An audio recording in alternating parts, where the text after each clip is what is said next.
그러면서 이제 요엘 선지자가 요엘 선지자를 통해서 하신 하나님의 말씀을 우리가 함께 나누었습니다. 농사를 망친 농부의 애통과 애곡으로 시작된 요엘서가 하나님의 진노, 하나님의 심판, 하나님의 징계를 말하고 있고, 그것이 이제 심판과 책망과 멸망이 아닌 하나님의 훈계며 징계이다. 그래서 여호와께 돌아가야 된다는 것을 요엘이 말하고 있다. 이제 나누었습니다. 오늘은 이제 아모스서인데요. 우리 아모스 1장 1절을 한번 보겠습니다. 아모스 1장 1절. 호세아와 같이 어느 시대 때 활동했던 선지자인지 명확하게 나와 있습니다. 우리 아모스 1장 1절을 다 같이 함께 읽겠습니다. 시작. 유다 왕 우시야의 시대 곧 이스라엘 왕 요아스의 아들 여로보암의 시대 지진 전 2년에 드고와 목자 중 아모스가 이스라엘에 대하여 이상으로 받은 말씀이라. 아멘. 아모스는요,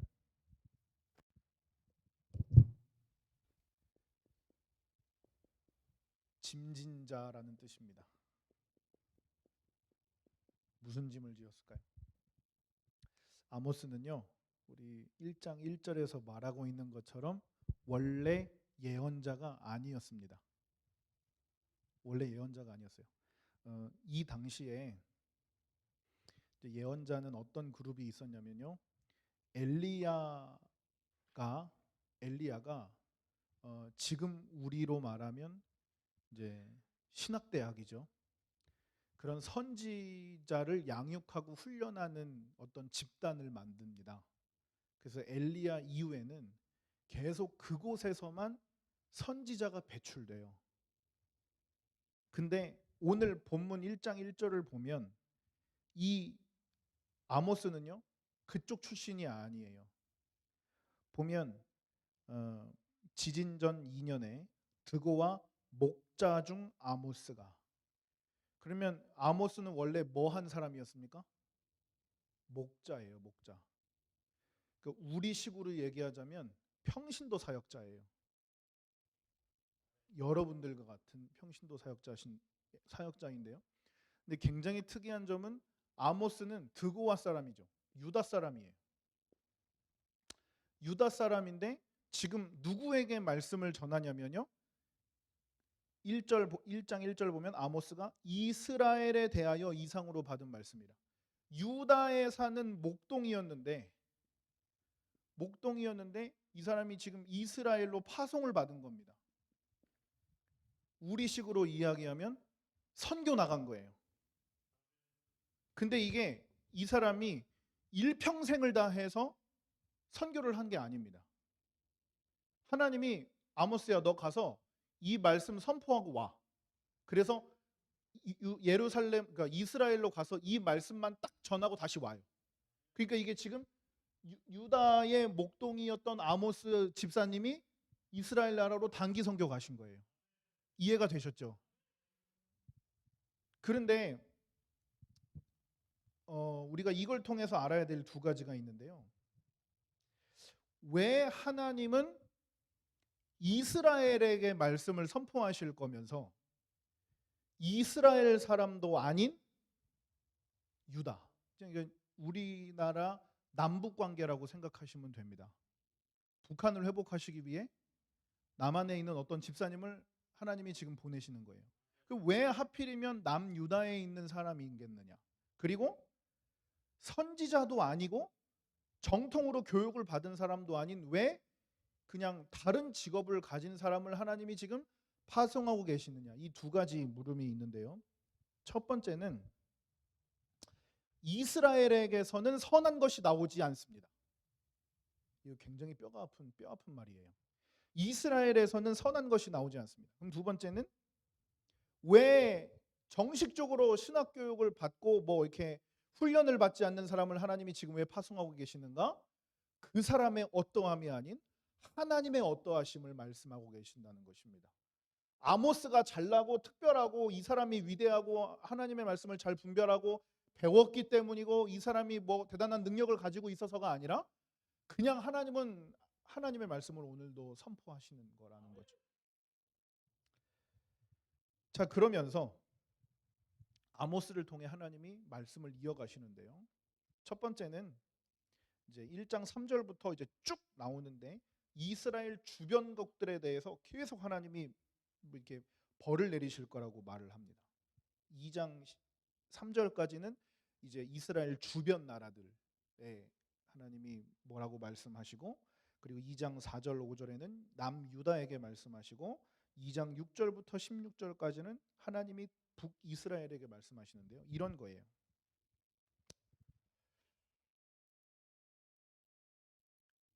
여기 초점이 있습니다. 관역이 있어요. 그리고 요 주변으로 이렇게 이제 이렇게 점수가 있는 거예요. 여기 10점이고요, 8점이고요, 뭐 7점이고요, 6점이고요, 5점이에요. 요런 걸 생각하시면 되세요. 하나님이 지금 탁탁탁탁탁 말씀하시는 거예요. 순서대로 탁탁탁탁탁 말씀하시는 거예요. 그러면 관역이 가운데로 갈 때마다 하나님의 말씀이 어떻게 될까요? 강력해지고 예리해져요. 주변국 유다, 이스라엘, 하나님이 이 범위를 점점 좁혀가시는 거예요. 그러면서 완전 거기에다가 이제 핵폭탄을 이제 날리는 거죠. 그런 강도로 이제 하나님의 말씀이 선포가 됩니다. 2장까지. 그러면서 이제 이 아모스 선지자가 내가 하나님의 말씀을 받은 사람이다라고 이제 이야기를 하는데요. 이 굉장히 안타까운 이야기가 하나 있습니다. 그렇게 이제 이스라엘의 멸망을 아모스가 계속 선포하다가 7장에 가면 아모스하고 이름이 비슷한 사람이 나옵니다. 이스라엘의 선지자, 그 북이스라엘 나라의 선지자 아마샤라는 사람이 나옵니다. 아마샤라는 사람이 나오는데요. 이 아마샤가 북이스라엘에서 활동하고 있던 굉장히 정치적이고 돈을 좋아하고 왕에게 사탕 발림을 하는 예언자였어요. 이 사람이 지금 아모스에게 이제 태클을 걸기 시작하는데 12절을 한번 보겠습니다. 7장 12절을 보면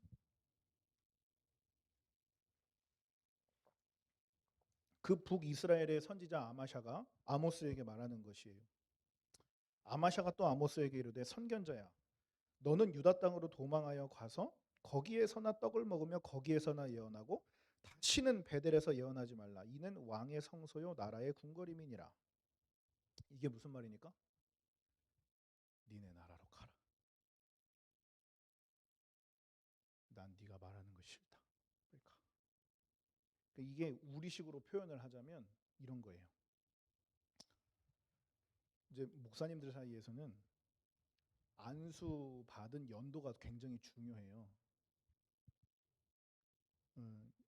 그래서 지금 아마샤가 이거 얘기하는 거야. 아모스한테. 너 안수 받았어? 너 어디서 안수 받았어? 너 안수 준 사람 누구야? 너의 신학적인 뿌리가 어디에 있어 지금? 헛소리 하지 말고 가. 이 얘기하고 있는 거예요. 그 아모스 선지자가 말하는 것이 진짜로 하나님의 말씀인가? 진짜로 하나님의 말씀이 이 나라에 그렇게 임하고 있는가? 아주 그렇게 맹렬하게 진노를 쏟아내고 있는가는 관심이 없어요. 이 아마샤라는 예언자는, 선지자는 그저 그냥 그 사람의 말이 내가 기득권을 가지고 있는 이 북이스라엘 나라를 향하고 있기 때문에 그 말이 불편할 뿐입니다. 그래서 그냥 제발 가라. 근데 보세요.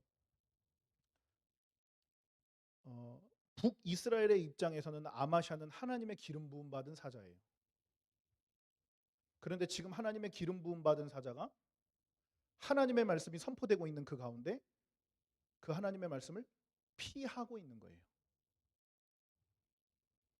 이건 북이스라엘 나라에게 굉장히 큰 불행이죠. 하나님의 말씀을 맡은 사역자라고 하는 사람이 지금 하나님의 말씀이 선포되고 있는데 그 말씀을 피하고 부정하는 거예요. 이건 그 한 사람뿐만 아니라 나라의 재앙이죠. 그래서 여러분들이 주의 종을 위해서, 목사님을 위해서 기도해 주셔야 됩니다. 우리 목사님이 하나님의 말씀을 옳게 분별할 수 있는 은혜를 허락해 주십시오. 말씀을 전하는 선포하는 말씀의 종이 이 하나님의 말씀에 대한 민감함과 예민함이 사라지는 그 순간 공동체가 피해를 봅니다.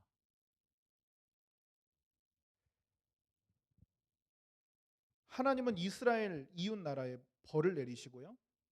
그리고 타깃을 이스라엘로 집중시키고 계시죠. 그러니까 이스라엘이 회복되기를 원하고 이스라엘이 변화되기를 원하고 이스라엘이 하나님 앞으로 돌아오기를 원하시는 마음을 가지고 지금 남의 나라 사람들을 데려다가 하나님이 말씀을 선포하고 계신 거예요. 그런데 정작 그 나라에서 하나님의 말씀을 맡은 사역자로 활동하면서 하나님 앞에 예배를 집전하고 있는 사람이 이 하나님의 마음에는 관심이 없는 것입니다. 하나님을 예배하지 않고 자신들의 제도와 생각, 밥그릇 속에 만들어 놓은 하나님을 섬기고 있는 것이에요. 그런데 이런 상황에서 하나님이 뭐라고 하시냐면요. 오늘 우리가 읽었던 5장을 한번 보겠습니다. 5장 전체를 사실은 봐야 하는데요. 5장 4절을 보면 하나님이 뭐라고 하시냐면 여호와께서 이스라엘 족속에게 이와 같이 말씀하시기를 너희는 나를 찾으라 그리하면 살리라.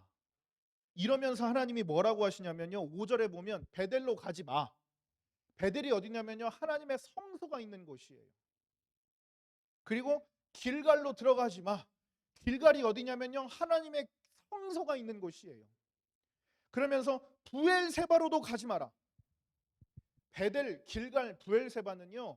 북이스라엘 나라가 하나님께 예배를 드리기 위해 제사를 드리기 위해 제단을 쌓고 제사와 예배를 드리던 곳이었어요. 그런데 하나님이 지금 북이스라엘 백성들에게 거기 가지 말라고 하는 거예요. 왜 하나님이 거기 가지 말라고 하셨을까요? 거기는 하나님을 하나님으로 예배하는 곳이 아니기 때문입니다. 우리 한번 생각해 보겠습니다. 성경에서 말하고 있는 하나님을 하나님으로 섬겨야 되거든요. 분명하거든요, 이것은. 성경이 가르치고 있는 하나님을 하나님으로 섬겨야 돼요. 그런데 우리가 범하기 쉬운 실수가 뭐냐면 내 경험, 내 누적된 신앙 환경 속에 가상의 하나님을 만들어요. 그리고 그 하나님을 섬기는 거예요. 그 하나님이 성경에 계신 하나님과 동일한지는 관심 없어요. 그냥 내가 볼 때 그건 하나님이에요. 그리고 그 하나님을 섬기는 거예요. 기억하실지 모르겠습니다. 이런 게 있어요.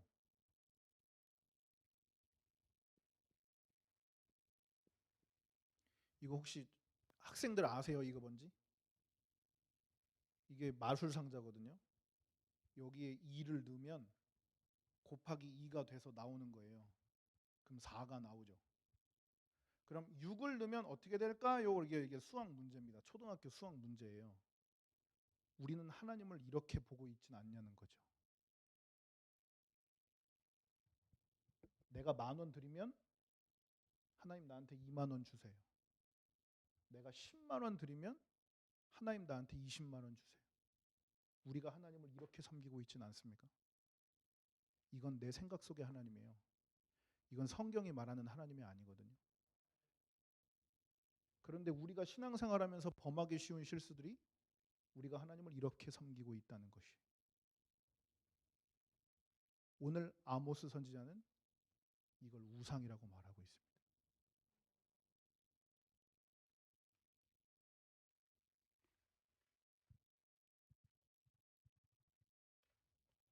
하나님이 왜 이스라엘 나라의 선지자를 보내셔서 말씀하시는 것도 아니고 남유다에 정식으로 훈련받은 사람을 보내시는 것도 아니고 왜 목자를 보내실 수밖에 없었는지 그 하나님의 마음을 우리가 주목할 수 있었으면 좋겠습니다.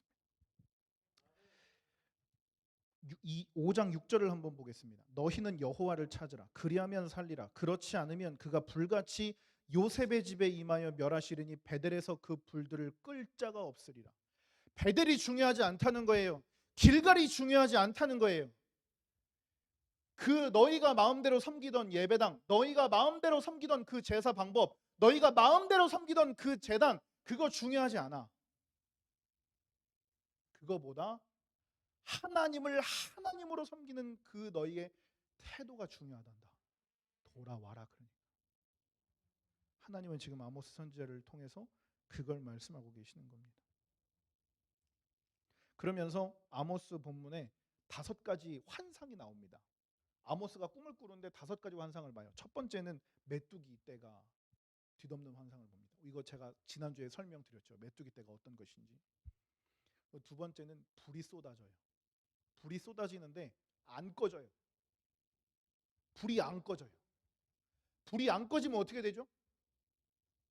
없어져요. 아무것도 없어져요. 그리고 세 번째 재앙이 굉장히 무서운 건데요.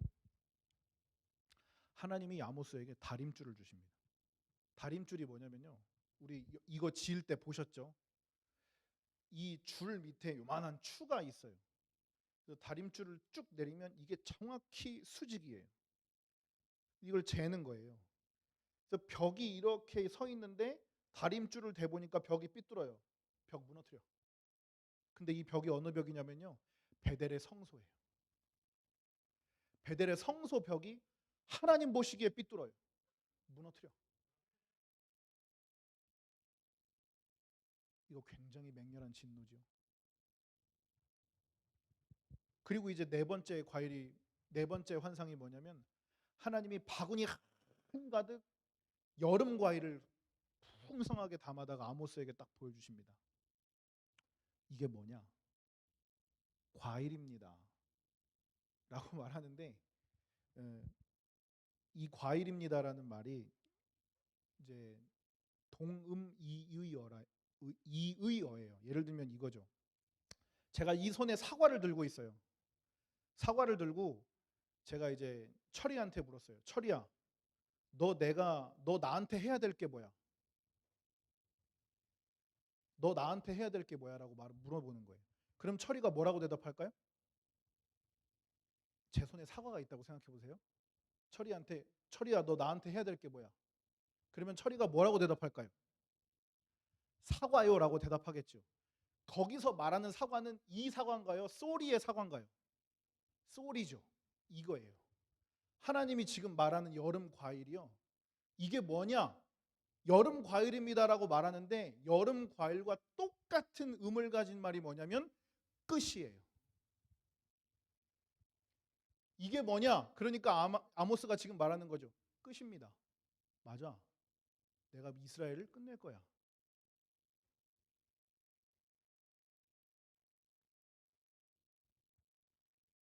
그리고 5번째 환상. 하나님이 그 쓰러트린 베델의 성소를 보여주시면서 불타버린 성소를 보여주시면서 마지막 하나님이 제단을 지진으로 무너뜨려 버리십니다. 그 환상 5가지를 아모스 선지자에게 보여주세요. 그리고 너 이거 5개 봤지? 그대로 가서 이야기해.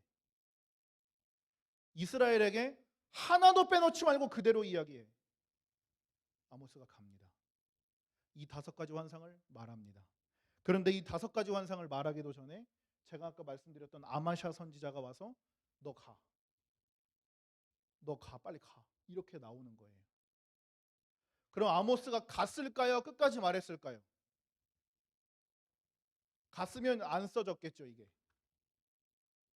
끝까지 말합니다. 예언자는요. 아모스가 예언자잖아요. 예언자의 뜻은 뭐냐면 말씀을 맡은 사람이란 뜻입니다. 미래에 대한 말을 하는 게 아니고요. 말씀을 맡은 자라는 뜻이에요. 이 말씀을 맡은 자의 사명이 무엇이냐면요. 내가 지금 이 말을 뱉어내고 죽을지라도 하는 거예요. 그게 하나님의 명령이면. 내가 지금 이 말을 뱉어내면 저 사람이 와서 내 목을 잘라. 내가 지금 이 말을 뱉어내면 저 사람이 나를 절절 끓는 기름에다 넣을 거야. 지금 내가 이 말을 뱉어내면 저 사람들이 와서 내 사지를 잘라버릴 거야. 그래도 하나님의 명령이면 그런 것과 상관없이 그냥 난 말하는 거예요. 이게 예언자의 사명입니다. 그래서 아모스는 말합니다. 북이스라엘아, 이렇게 5가지 예언을 하나님이 보여주셨어. 너희는 회개하고 돌아와야 돼. 오늘 이 2021년 4월 16일이거든요. 오늘이요. 오늘 이 4월 16일을 살아가고 있는 우리가 어떻게 하나님의 말씀을 살아가고 있어야 되느냐면요. 내가 지금 이 말을 하면 난 죽어. 그래도 말해야 돼요. 이게 맡은 자들의 사명입니다. 우리가 무슨 말 해야 될까요? 예. 우리는 곧 죽어도 예수 그리스도를 말해야 돼요. 그게 우리가 복음을 맡은 자들의 사명입니다. 이렇게 말해요. 이 아모스가 굉장한 이 인생의 도전을 하는 것이죠. 계속 하나님의 말씀을 쏟아냅니다. 쏟아내요. 그리고 하나님의 말씀이 마지막으로 9장 11절에 보면 이렇게 말씀하세요. 그날에 내가 다윗의 무너진 장막을 일으키고 그것들의 틈을 막으며 그 허물어진 것을 일으켜서 야적과 같이 세울 것이다.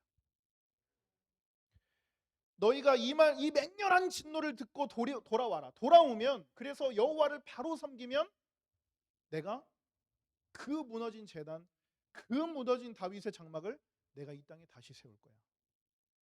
근데 이 이스라엘에게는요,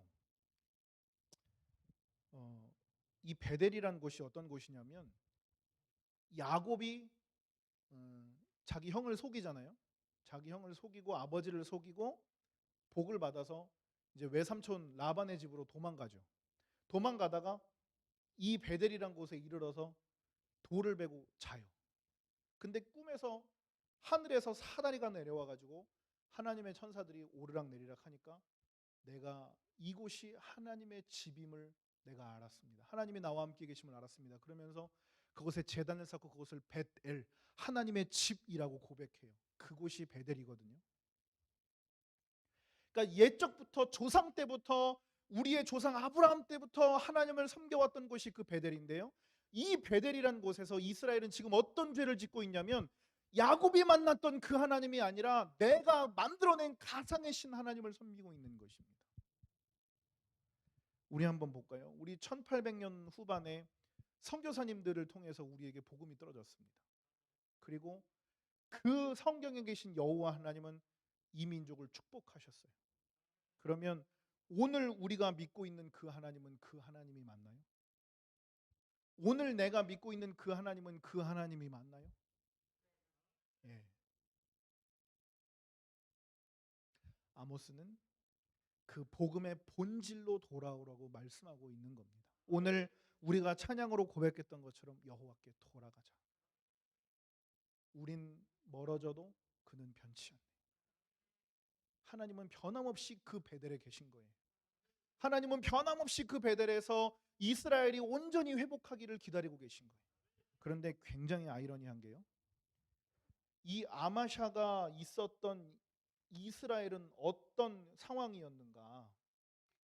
우리가 이것을 보고 마칠 텐데요. 우리가 1장 1절에서 알 수 있는 것처럼 이 당시에 북이스라엘의 왕은 여로보암이었습니다. 편의상 2세라고 하겠습니다. 두 번째 여로보암의 이름을 가진 왕이 두 번째 왕이었기 때문에 이 여로보암 2세 때 북이스라엘은 어떠했는가? 이 북이스라엘 여로보암 2세 때 북이스라엘 나라는요 굉장히 잘 살았습니다. 굉장히 잘 살았어요.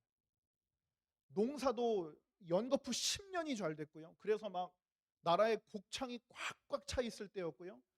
군사적으로도 굉장히 강해서 하나님이 원래 그 여호수아에게 말씀하셨던 그 땅을 이 여로보암 왕이 거의 다 정복했을 때였어요. 굉장히 잘 나갈 때였습니다. 우리나라로 생각하자면 고구려 생각하시면 됩니다. 가장 영토가 넓었을 때였어요. 가장 잘 나갈 때였어요. 그리고 여러 민족들과 외교 관계를 너무나도 잘 맺어서 아수르, 암몬, 모압, 애굽, 남유다 이런 나라들과 굉장히 그 외교 관계를 잘해서 주변 나라와 이 교류도 굉장히 좋았던 환경이었어요. 나라에 굉장히 돈도 많고 이 부여해가지고 고증에 따르면 이 당시에 이 나라 궁궐터에서 코끼리 상아가 50여 개가 발견됐다 그럽니다. 이 코끼리 상아가 발견됐다는 거는요, 정말로 이 나라가 진짜 잘 살았다는 거예요. 그런데 이 당시 그러면 이 백성들은 여로보암 왕을 좋아했겠죠. 우리를 먹여 살리니까. 쉽게 얘기하면 박정희 대통령과 같은 위치인 거예요. 그럼 백성들은 이 사람을 굉장히 좋아했을 거예요. 우상으로 만들 만큼 굉장히 좋아했었던 왕입니다. 그런데 지금 하나님의 말씀은 그 나라의 흥망성쇠와 상관없이 굉장히 맹렬하게 지금 그 나라를 비난하고 계시다는 거예요. 하나님의 마음은 그 나라의 상황과 상관이 없어요. 내가 잘 나가고 있는 거랑, 내가 지금 돈을 잘 벌고 있는 거랑, 내가 지금 굉장히 잘 나가고 있는 거랑 하나님의 말씀은 상관이 없어요. 내가 돈 잘 벌어도 하나님 앞에 멀리 있으면 오늘 아모스의 말씀이 나의 말씀이 되는 거예요. 내가 지금 굉장히 부유한 인생을 살고 있을지라도 내가 하나님과 관계가 멀다면, 내가 그 하나님을 바로 섬기고 있지 않다면 하나님은 오늘 이 말씀을 우리에게 쏟아내실 것입니다.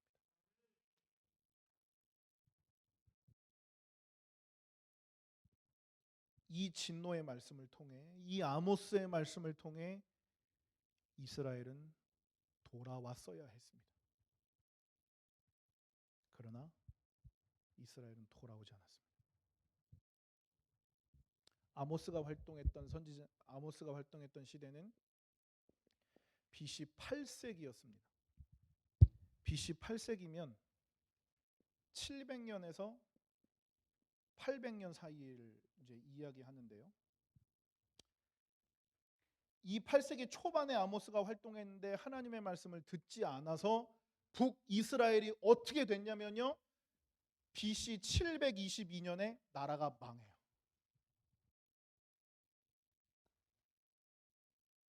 이 아모스의 말씀을 듣고 돌아왔으면 하나님이 이스라엘을 좀 더 두셨을 거예요.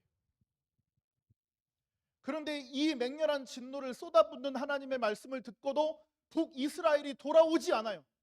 하나님이 어떻게 하냐? 아수르를 통해서 북이스라엘 나라를 지도상에서 없애버리세요. 없어졌어요. BC 722년에 나라가 싹 망합니다. 완전히 허물어져요. 베델, 길갈, 여기서 나왔던 그 성소가 있었던 그 세 장소가 완전히 황폐화되고 오늘 아모스의 말씀이 그대로 북이스라엘 나라에 이루어집니다. 왕족은 다 죽어버리고요, 귀족들도 다 죽어버리고요, 일반 백성들만 나라의 종으로 끌려가요. 그래서 나라가 지도상에서 사라져요.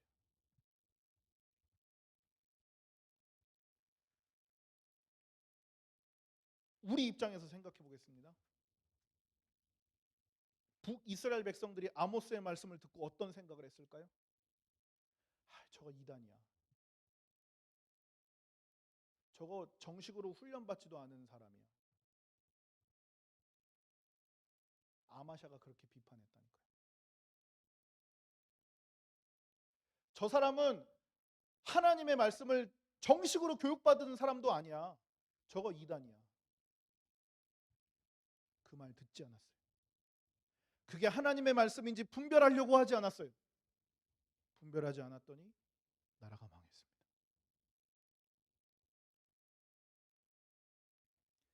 오늘 아모스의 말씀이 우리에게 왜 적용될까요?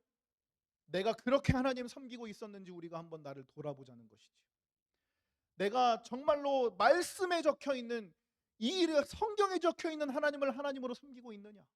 오늘도 나에게 진노하시고 오늘도 나를 책망하시고 오늘도 나를 사랑하셔서 나를 하나님께로 돌아오게 하시는 하나님을 섬기고 있는지, 아니면 내가 10년 혹은 20년 신앙생활 해오면서 내 머릿속에 내 나름대로 만들어진 하나님을 북이스라엘처럼 섬기고 있지는 않은지.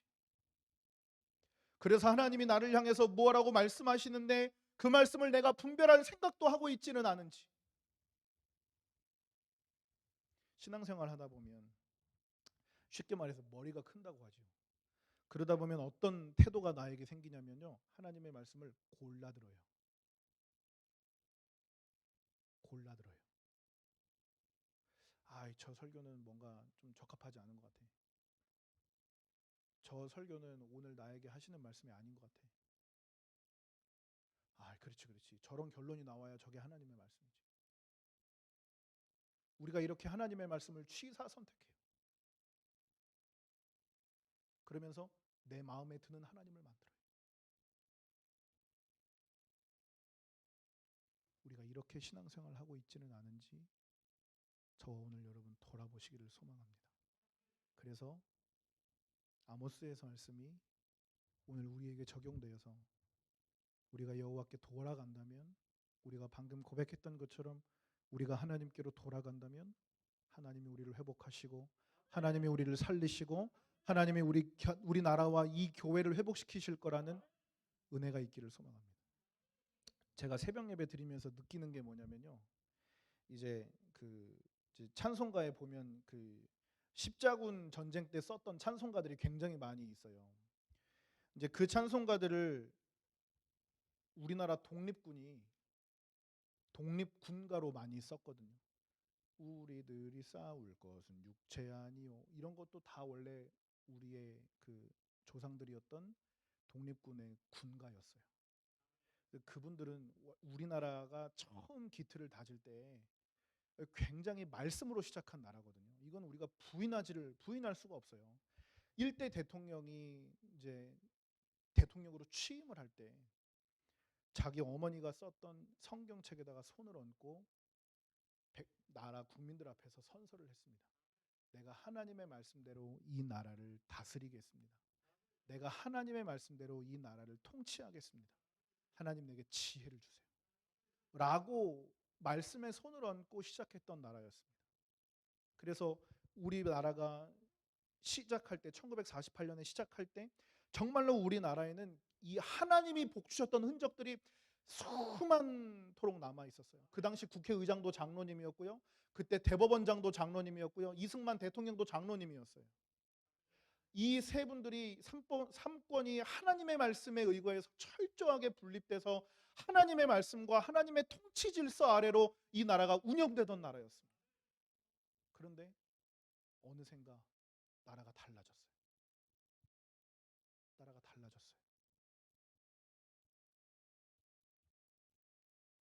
북이스라엘 상황과 똑같습니다. 하나님은 분명히 솔로몬을 통해서 솔로몬이 기도했어요. 하나님, 내가 하나님의 말씀대로 이 나라를 다스릴 수 있는 지혜를 내게 주십시오. 그렇게 시작했던 나라가 이스라엘이었습니다. 그런데 지금 아모스 선지자의 말씀이 선포될 때 이스라엘은요, 하나님이 어떠한 분인지 하나님의 말씀이 어떠한 것인지 상관이 없어요. 필요가 없어요. 지금 이 나라 어떤가요? 이 나라 대한민국의 헌법 질서가 하나님의 말씀 아래 있나요? 이 대한민국의 입법과 사법과 행정이 하나님의 질서대로 이루어지고 있나요?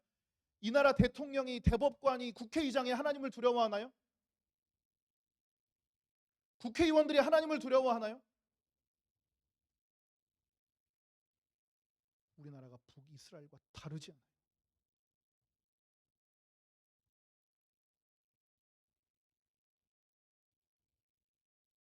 서울시장 후보가 나왔습니다. 기호 몇 번 후보가 나는 동성애자들을 위한 서울시를 만들겠습니다라고 나왔습니다. 그런 나라가 돼가고 있습니다. 하나님의 통치 질서대로 이 나라가 이루어지고 있습니까? 우리나라가 북이스라엘과 다른 것은 무엇입니까? 이럴 때 하나님의 말씀을 알고 있는 사람들, 하나님의 말씀을 맡은 사람들, 하나님의 말씀을 가지고 있는 사람들이 해야 하는 일은 내가 이 말을 하고 죽을지라도 말하는 것입니다. 내가 이 말을 하고 내 목이 떨어진다 할지라도 말하는 것입니다. 그것이 말씀을 맡은 자의 사명입니다. 저와 여러분이 그 사명을 감당하는 2021년의 아모스가 되시기를 예수님의 이름으로 축복합니다. 우리 이 시간 다 같이 기도 훈련집을 펴겠습니다.